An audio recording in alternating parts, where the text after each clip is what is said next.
કેમ છો વિદ્યાર્થી મિત્રો? આપણો બીજો પાઠ ચાલતો હતો સૂક્ષ્મદર્શક એટલે કે સૂક્ષ્મ જીવો શત્રુ છે કે મિત્રો, બરાબર?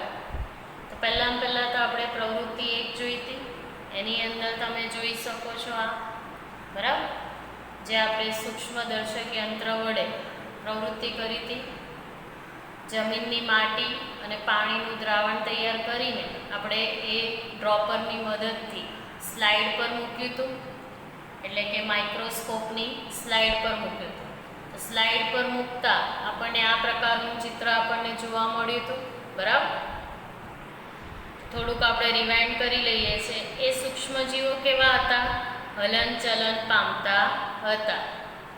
એટલે કે આપણે એને સૂક્ષ્મજીવોને નરી આંખે આપણે જોઈ નથી શકતા, બરાબર? પણ એને જોવા માટે સૂક્ષ્મદર્શક યંત્રનો જ ઉપયોગ કરી શકીએ છીએ. તેની અંદર આપણે આગળ હવે ભણીશું સૂક્ષ્મજીવોનો વ્યાપારી ઉપયોગ. તો મોટા પાયા પર આલ્કોહોલ, દારૂ તેમજ એસિટિક એસિડ, વિનેગરના ઉત્પાદનમાં શું કરે છે? સૂક્ષ્મજીવોનો ઉપયોગ થતો જ હોય છે. એટલે કે મોટા પાયા પર આપણે આલ્કોહોલ, એસિટિક, દારૂ, બરાબર, વિનેગર, એ બધાની અંદર સૂક્ષ્મજીવો કેટલાક અંશે એડ થતા જ હોય છે. એટલે કે સૂક્ષ્મજીવો એક રીતે આપણને મદદરૂપ પણ થાય છે, બરાબર? બધા સૂક્ષ્મજીવો એવા નથી કે આપણને નુકસાનકારક છે, બરાબર? પણ આ બધી જે ખાદ્ય સામગ્રીઓ છે એની અંદર પણ આપણે સૂક્ષ્મજીવોનો ઉપયોગ કરીએ જ છીએ, બરાબર? એની સાથે સાથે જવ, દહીં, ચોખા તથા કચરેલા ફળોના રસમાં રહેલ પ્રાકૃતિક સંક્રામાં પણ ઈસ્ટને ઉછેરી આલ્કોહોલ તૈયાર કરવામાં આવે છે. ફરી એકવાર, જવ, દહીં, ચોખા તથા કચરેલા ફળોના રસમાં એની અંદર પણ પ્રાકૃતિક સંક્રામાં ઈસ્ટનો ઉછેર થતો હોય છે. એટલે કે એનાથી આલ્કોહોલ તૈયાર થાય છે. તમે જોઈ શકો છો ચિત્ર સૂક્ષ્મજીવોનો ઔષધિક ઉપયોગ. આગળ આપણે જોઈએ શું હતો? વ્યાપારી ઉદ્યોગ, બરાબર? એની અંદર કેવી રીતે સૂક્ષ્મજીવોનો ઉપયોગ થાય છે. હવે આવશે સૂક્ષ્મજીવોનો ઔષધીય ઉપયોગ. તો તમે ચિત્ર જોઈ શકો છો. પેનિસિલિન, એન્ટીબાયોટિક્સ, બરાબર? આપણે બીમાર પડીએ ત્યારે ડૉક્ટર પેનિસિલિનનું ઇન્જેક્શન પણ આપતા હોય છે, અથવા એન્ટીબાયોટિક્સની ગોળી, કેપ્સ્યુલ પણ આપતા હોય છે, બરાબર? તો એની અંદર પણ સૂક્ષ્મજીવો ઉમેરાતા હોય છે. એટલે કે સૂક્ષ્મજીવોને એડ કરીને જ, બરાબર, પેનિસિલિયમ ઇન્જેક્શન એટલે કે એન્ટીબાયોટિક્સ ગોળી, કેપ્સ્યુલ એની અંદરથી જ આપણે બનાવી શકીએ છીએ. એટલે કે એ કેટલા આપણને મદદરૂપ થતા હોય છે. તો તમે જોઈ શકો છો ચિત્ર, બરાબર? તમારી સામે જે ચિત્ર છે 1929 કોનું છે? એલેક્ઝાન્ડર ફ્લેમિંગે બેક્ટેરિયલ રોગોથી બચવાના હેતુસર એક સંવર્ધન પર શું કર્યો હતો? પ્રયોગ કર્યો હતો. અચાનક તેઓએ શું કર્યું? સંવર્ધન પ્લેટ પર લીલા રંગના મોલ્ડના નાના નાના બીજાણુ જોયા. તેઓએ જોયું કે આ મોલ્ડ બેક્ટેરિયાની વૃદ્ધિને અટકાવે છે. તો આમાંના ઘણા બેક્ટેરિયાનો પણ તેને નાશ તો કરી શકે. એટલે કે આ રીતે આપણે મોલ્ડમાંથી પેનિસિલિન બનાવી. ફરી એકવાર, પહેલાં તો એલેક્ઝાન્ડર ફ્લેમિંગ બેક્ટેરિયલ રોગોથી બચાવવા 1929માં પ્રયોગ કર્યો હતો. અચાનક તેઓએ શું કર્યું? સંવર્ધન પ્લેટ પર લીલા રંગના મોલ્ડના નાના નાના બીજાણુ જોયા. તેઓએ જોયું કે આ મોલ્ડ બેક્ટેરિયાની વૃદ્ધિને પણ અટકાવે છે. જો કે આમાંના ઘણા બેક્ટેરિયાનો તે શું કરે છે? નાશ પણ કરે છે. એટલે આ રીતે એક શોધ થઈ. પેનિસિલિન કેવી રીતે બનાવડાય, બરાબર? તમે ચિત્ર જોઈ શકો છો એનું, કે આ રીતે રિસર્ચ કર્યા પછી કેવી રીતે એલેક્ઝાન્ડરે ફ્લેમિંગને બેક્ટેરિયાના હેતુસર, એટલે કે એના પર એક રિસર્ચ કર્યા પછી આપણને મોલ્ડમાંથી પેનિસિલિન બનાવી, બરાબર? આ રીતનું ચિત્ર હોય છે પેનિસિલિન. એટલે કે મોલ્ડમાંથી પેનિસિલિન કેવી રીતે ઉત્પન્ન થઈ, બરાબર? તો આ જે ડાયાગ્રામ છે પેનિસિલિનનો છે, બરાબર? કે કેવી રીતે નાના નાના બીજાણુ, બરાબર, નાના નાના બીજાણુ ભેગા થઈને કેવી રીતે આપણને પેનિસિલિન પ્રાપ્ત થઈ, બરાબર? તો જોઈ શકો છો તમે.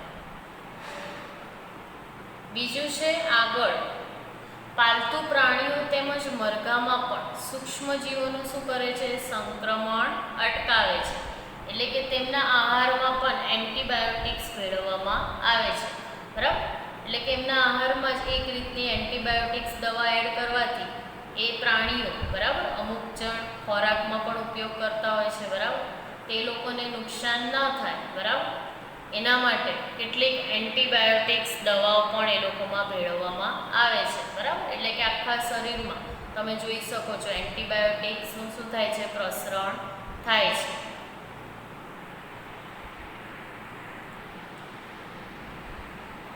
આગળ છે રસી. તો રસીનું તો આપણને ખ્યાલ આવી જ ગયો હશે કે રસી નાનપણથી જ આપણને મૂકવામાં આવે છે, બરાબર? પોલિયો, પોલિયોની આપણે વાત કરી હતી, બરાબર? લકવાયુક્ત રોગથી આપણને બચવા માટે પોલિયોની રસી આપણે મૂકાવીએ છીએ. એટલે કે જો પોલિયો થઈ જાય તો આપણું આખું શરીર લકવાયુક્ત, એટલે આપણે હલનચલન પણ ના કરીએ, આપણે એક જગ્યાએ પડી જ રહીએ, બરાબર?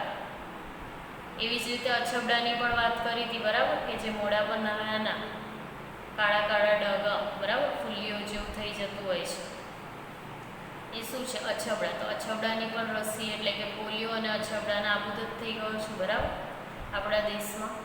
એ જ પ્રમાણે હમણાં હવે કોરોનાની વાત કરીએ તો કોરોનાની પણ રસી શોધાય છે, બરાબર? કોરોનાની રસી શોધાઈ જાય તો બધાને જ, બરાબર, બધા જ ખુશ થઈ જશે, કેમ કે એક પ્રકારનો ભય આપણા દેશમાંથી પણ હટી શકે છે, બરાબર? આપણને તો લાગે છે એ તો બીક છે જ, પણ આખા દેશ, બરાબર, આખા દેશનું કેવી રીતે નુકસાન થઈ રહ્યું છે આ કોરોનાને લીધે, બરાબર, તો એ પણ એક સંકટ ટળી શકે છે, બરાબર? એટલે કે રસીનું મહત્ત્વ હવે ખબર પડે છે, બરાબર? આપણે નાનપણમાં તો રસી મુકાવવા કંટાળો કરીએ, બરાબર? નાના છોકરાઓને આપણે મુકાવતી વખતે આપણે જોઈ નથી શકતા, બહુ જ રડતા હોય, પણ હવે એનું મહત્ત્વ ખબર પડે છે કે રસી કેટલી મહત્ત્વની છે, બરાબર? કે રોગ પ્રતિકારક શક્તિ, બરાબર, એ વધારવાનું કાર્ય કરે છે. એટલે કે કોઈ પણ રોગ આપણને ના લાગુ પડે, બરાબર, એટલે કે આપણને એનો ચેપ ના લાગે એના માટે રસી ઉપયોગમાં લેવાય છે, બરાબર? એટલે કે જો આપણે રસી ના મુકાઈ હોય તો આપણને એક રોગમાંથી બીજા રોગ, બરાબર, એ લાગવાની શક્યતા રહે છે. જેમ કે કોરોનાની વાત કરીએ, કેવી રીતે એક માણસમાંથી બીજા માણસમાં સંક્રમણ પામે છે, બરાબર? તે બધો ભય શું થાય છે? દૂર થઈ જાય છે.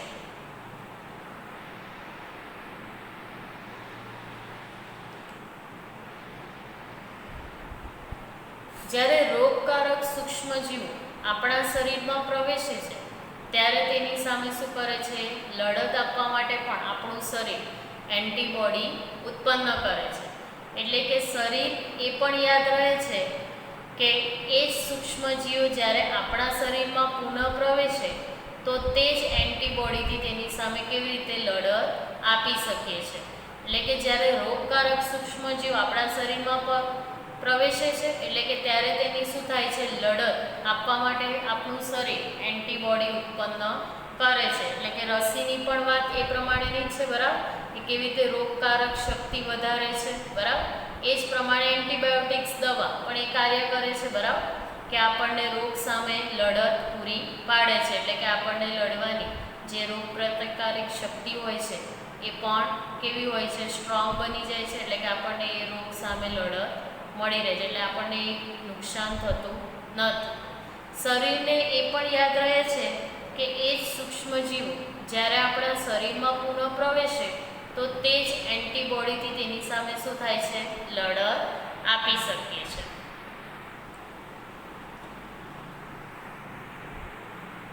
આથી જો મૃત નિષ્ક્રિય એટલે કે સૂક્ષ્મજીવોને શરીરની અંદર દાખલ કરવામાં આવે તો શરીરના કોષો તેની સામે શું કરે છે? લડત આપવા એન્ટીબોડી પણ ઉત્પન્ન કરી રોગોને નષ્ટ કરે છે. મેં કીધું એ પ્રમાણે, બરાબર, જે આપણને રોગનો ભય હોય છે એ શું થાય છે? એક પ્રકારનો દૂર થઈ જાય છે. કોના કારણે? તો મૃત અથવા નિષ્ક્રિય સૂક્ષ્મજીવોને શરીરની અંદર દાખલ કરવા માટે શું કરે છે, અમુક કોષો જે શરીરમાં આવે છે એ શું કરે છે, એન્ટીબોડી ઉત્પન્ન કરીને રોગોને નષ્ટ કરે છે. એન્ટીબોડી આપણા શરીરમાં શું કરે છે, હંમેશા માટે બનેલા જ રહેતા હોય છે. એટલે કે રોગકારક સૂક્ષ્મજીવોથી આપણને શું કરે છે, એ બચાવ કરે છે. આ પ્રકારે જે રસી કાર્ય કરે છે, બરાબર, કે કેવી રીતે એન્ટીબોડી ઉત્પન્ન થઈ, બરાબર, કે આપણા અમુક શરીરમાં રહેલા સૂક્ષ્મજીવો એટલે કે અમુક શરીરના કોષો એની સામે શું કરે છે, લડત આપવાનું કાર્ય કોણ કરે છે, એન્ટીબોડી. એટલે કે રોગોને શું કરે છે, નષ્ટ કરે છે.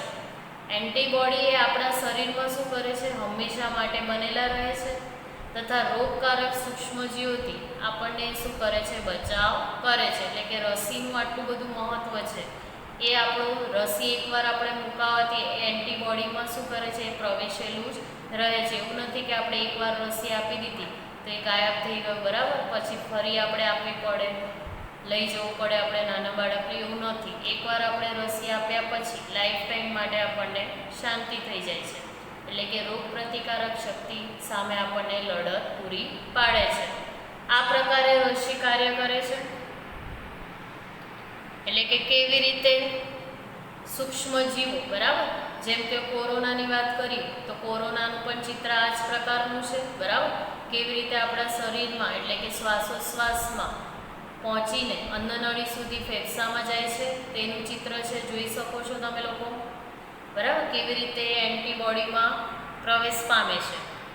પ્રવેશ પામ્યા પછી જે આપણે જે રસી મુકાઈ હશે, બરાબર, કોરોનાની તો હજુ સુધી આપણે નથી થઈ લોન્ચ, પણ પોલિયોની વાત કરીએ તો આ રીતે આપણું એન્ટીબોડી શરીરના કોષોમાં શું કરે છે, રક્ષણ પૂરું પાડે છે. રક્ષણ પૂરું પાડીને આપણને એ રોગથી બચાવે છે, બરાબર.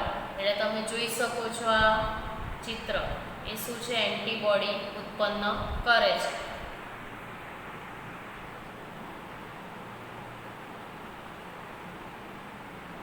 ઓરી અને રૂબેલા, તો તમને ખબર જ છે ઓરી અને રૂબેલા, બરાબર, એની સામે પણ આપણે લડત એટલે કે રસી આપણે જરૂરી જ છે, બરાબર.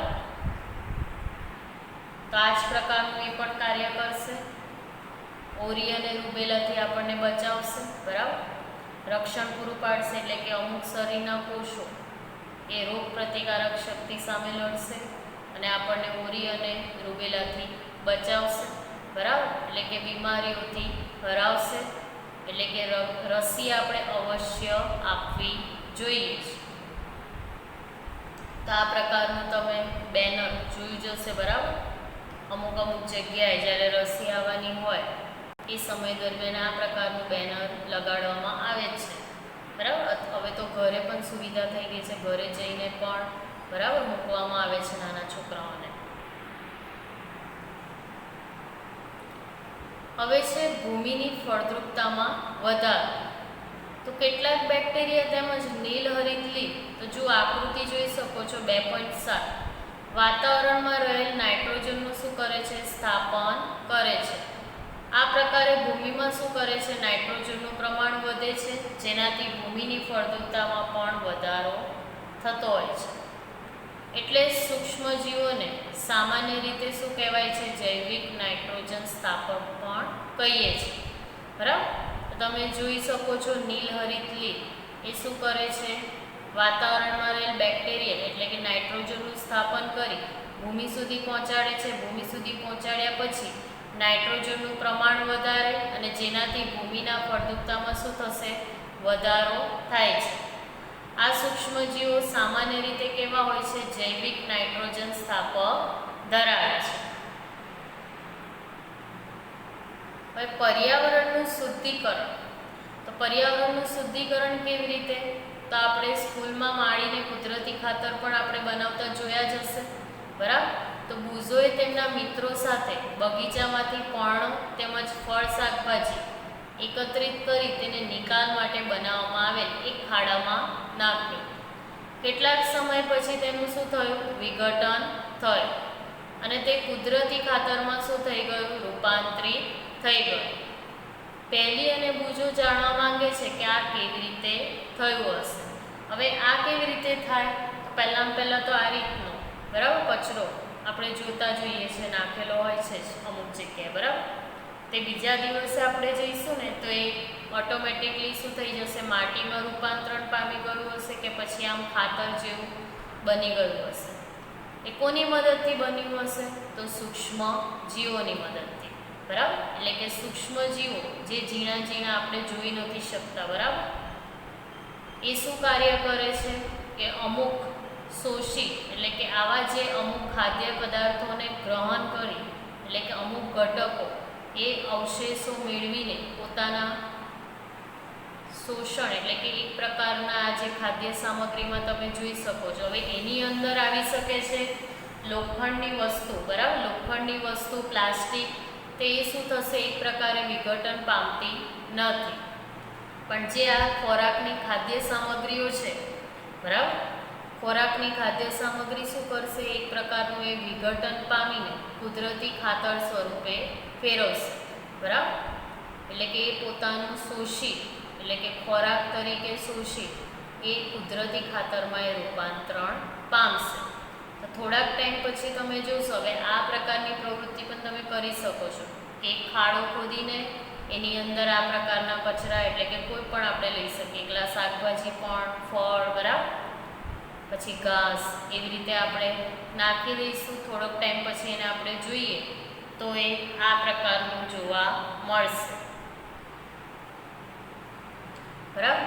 તે શું બની ગયું, એક તો વિઘટન પામીને આપણને કુદરતી ખાતર પ્રાપ્ત થયું બરાબર. એટલે કે કુદરતી ખાતર એ ઇઝીલી આપણને અવેલેબલ હોય છે. એટલે કે કુદરતી ખાતર આપણે ઇઝીલી બનાવી શકીએ છીએ.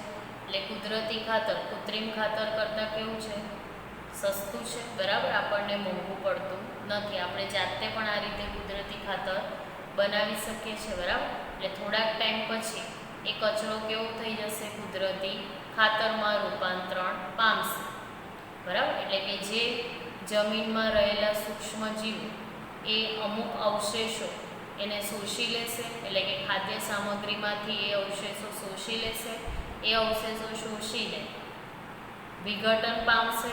વિઘટન પામીને આપણને કુદરતી ખાતર પૂરું પાડશે. એ જ પ્રમાણે આ રીતનો પણ આપણે લઈ શકીએ છીએ બરાબર. એનું પણ રૂપાંતરણ કેવી રીતે થશે, 2-3 દિવસ પછી આપણે જોઈશું તો આ રીતે કુદરતી ખાતર બની જશે બરાબર છે. જોઈ શકો છો તમે ચિત્રમાં. આ એક પ્રવૃત્તિ પણ કરી શકો છો બરાબર. હમણાં આમ પણ ઘરે છો તમે લોકો તો આવું એક્ટિવનેસ રાખવું જ પડશે બરાબર. મગજને તો પછી બંધ પડી જશે. એટલે એના માટે જ હું આ બધી પ્રવૃત્તિ તમને કહેતી હોઉં છું બરાબર, કે આપણે કરતા ને આની અંદર કોઈ પૈસાનો ખર્ચ નથી. આપણો જે કચરો હોય છે એ જ આપણે નાખવાનો છે બરાબર. પણ કેવો જે આપણે ખાવામાં લઈએ છીએ એ પર પ્લાસ્ટિક, લોખંડ બરાબર, એલ્યુમિનિયમ એ બધી વસ્તુઓ નહીં આવે આની અંદર. આની અંદર ખોરાકને લગતી જ બધી વસ્તુઓ આપણે આ રીતે ભેગી કરીને આ રીતે ખાડામાં નાખી દેવાનું. થોડાક ટાઈમ પછી આપણે જોઈશું તો એ ખાતર બની ગયેલું જોવા મળશે. આવું કેટલા બધી જગ્યાએ આપણને જોવા મળે, પણ આપણે એ વખતે આપણને ધ્યાન રહેતું નથી બરાબર. પણ હવે આપણને ખ્યાલ આવશે કે એક દિવસે આપણે કચરો જોયો હશે ને બીજા દિવસે કાંઈ પણ એવું નહીં પછી એ કચરાવાળીએ લઈ ગયા બરાબર. એ વાત અલગ છે, પણ અમુક જગ્યાએ મોસ્ટ ઓફ પડી જ રહેતો હોય છે બરાબર. એ કચરાની વાત કરું છું. તે કચરામાં થોડાક ટાઈમ પછી શું થાય છે, વિઘટન પામી જાય છે અને કુદરતી ખાતર પ્રાપ્ત થાય છે. કેમ કે આવો તો કેટલા બધા નાખતા હશે બરાબર. જો સૂક્ષ્મજીવો ના હોય તો આપણને આ પ્રકારનું કુદરતી ખાતર મળે. આપણે વાસથી કંટાળી જાત બરાબર, રસ્તામાં નીકળવાનું ભારે થઈ જાત બરાબર, કેટલા આપણે હેરાન થઈ જાય. આપણને ગંદુ તો ગમતું છે નહીં બરાબર. આપણને સ્વચ્છતામાં રહેવાની ટેવ છે, પણ આ રીતે સૂક્ષ્મજીવો બરાબર, જે આપણે વિચાર પણ નહોતા કરી શકતા કે એવા સૂક્ષ્મજીવો જે આપણે જોઈ નથી શકતા, એ આ રીતે આપણને મદદરૂપ થતા હોય છે. એટલે સૂક્ષ્મજીવો એક કંઈક ને કંઈક અંશે આપણને મદદ પણ કરતા હોય છે અને અમુક માટે નુકસાનકારક પણ હોય છે. એવું જરૂરી નથી કે બધા સૂક્ષ્મજીવો આપણને નુકસાન પહોંચાડે છે. અમુક સૂક્ષ્મજીવો એવા પણ છે જે આપણને મદદરૂપ થતા જ હોય છે.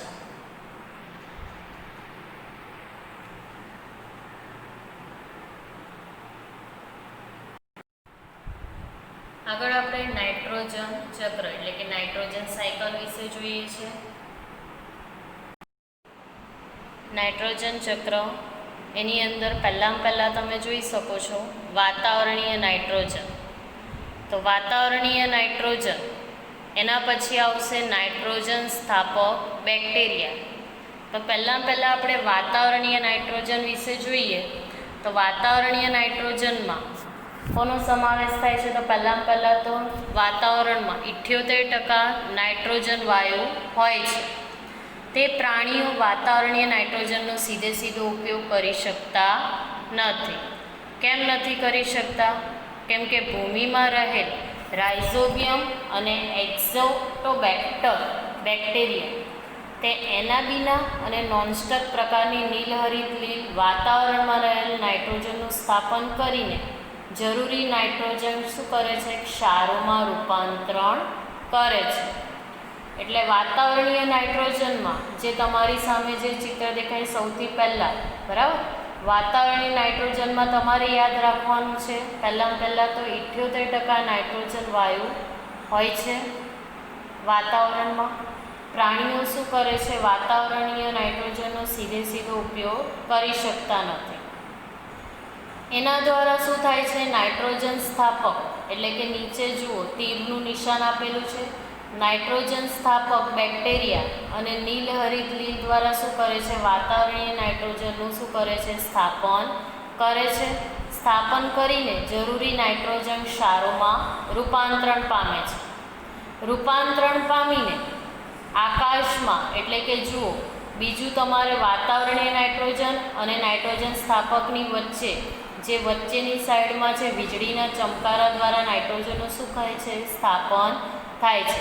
એટલે એના પછી એ આવશે પોઈન્ટ કે વીજળીના ચમકારા દ્વારા નાઇટ્રોજનનું શું થાય છે? સ્થાપન થાય છે. એટલે કે તે વખતે વાતાવરણમાંનો નાઇટ્રોજન વાયુ શું થાય છે? નાઇટ્રોજન ઓક્સાઇડમાં ફેરવાય છે.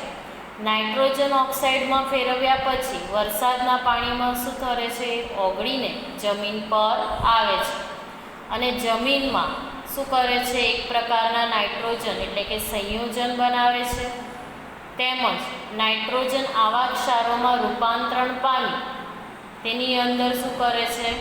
વનસ્પતિ એટલે કે તેનો ઉપયોગ ભૂમિમાંથી મેળવે છે એટલે કે મૂળ તંત્ર દ્વારા એ શોષે છે. એટલે કે શોષાયેલ નાઇટ્રોજનનો ઉપયોગ શેમાં થાય છે? પ્રોટીન તેમજ અન્ય સંયોજનના સંશ્લેષણમાં પણ ઉપયોગમાં લેવાય છે. તો પહેલાં તો આપણે આ 4 પોઈન્ટ યાદ રાખીએ. પહેલાં વાતાવરણીય નાઇટ્રોજન એની અંદર તમારે લખવાનું 78% નાઇટ્રોજન વાયુ આવેલ છે. વાતાવરણીય નાઇટ્રોજનનો સીધો ઉપયોગ કરી શકતા નથી. પછી એની નીચે નાઇટ્રોજનનું સ્થાપક બેક્ટેરિયા અને નીલહરિત લીલ દ્વારા વાતાવરણીય નાઇટ્રોજનનું શું થાય છે? સ્થાપન થાય છે. પણ કોના માટે? રાઇઝોબિયમ અને એક્ઝોટોબેક્ટેરિયમ એટલે કે એનાબીના અને નોનસ્ટક પ્રકારની નીલહરિત લીલ એ શું કરે છે? લીલ વાતાવરણમાં રહેલ નાઇટ્રોજનનું સ્થાપન કરીને જરૂરી નાઇટ્રોજન ક્ષારોમાં એ રૂપાંતરણ પામે છે.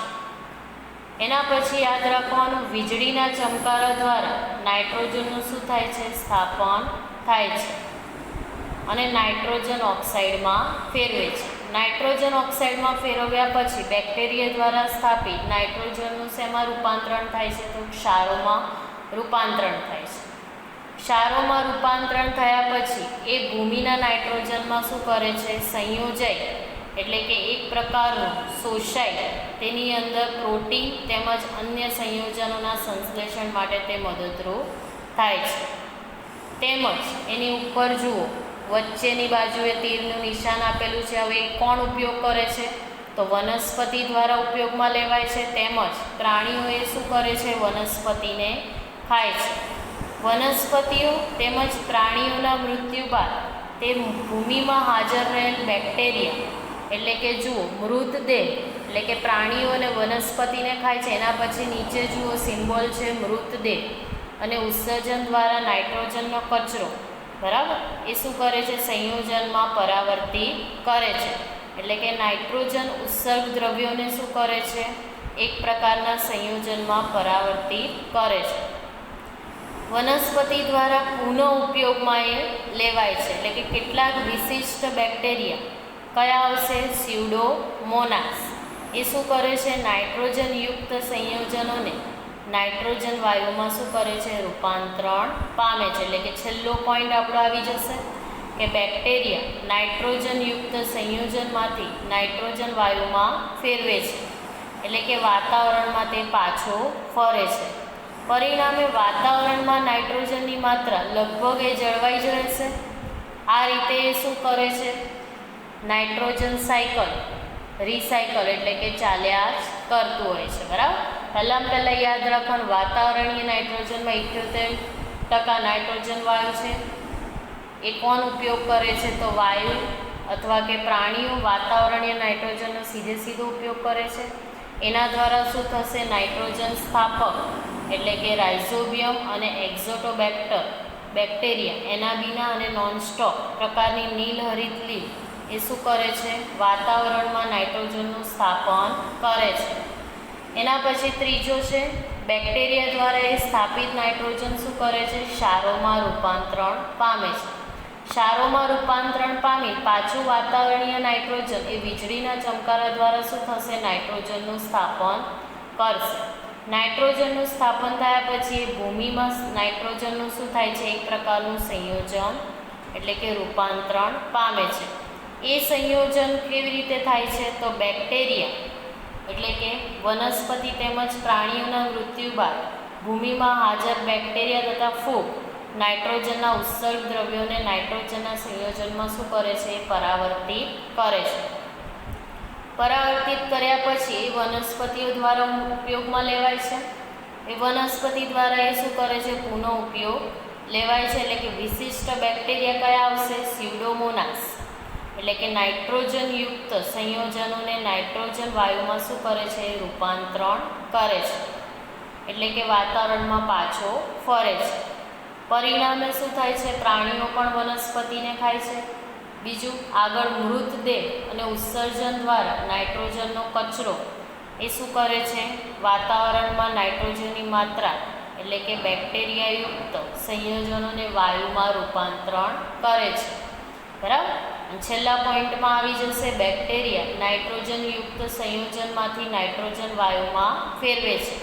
એટલે કે પરિણામે વાતાવરણમાં નાઇટ્રોજનની માત્રા લગભગ જળવાઈ જ રહેતી હોય છે. આ રીતે નાઇટ્રોજન ચક્ર ચાલ્યા જ કરે છે.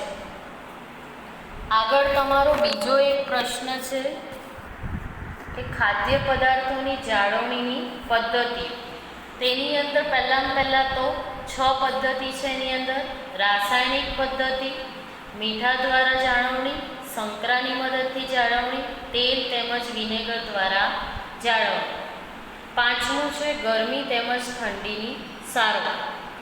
6થું સંગ્રહ અને પેકિંગ. તો પહેલાં રાસાયણિક પદ્ધતિમાં આવી જશે ખોરાકના સૂક્ષ્મજીવો શું કરે છે? કેટલાક રાસાયણિક પદાર્થો જેમ કે સોડિયમ બેન્ઝોઇટ અને સોડિયમ મેટાબાયસલ્ફાઇડ એ વપરાતું હોય છે.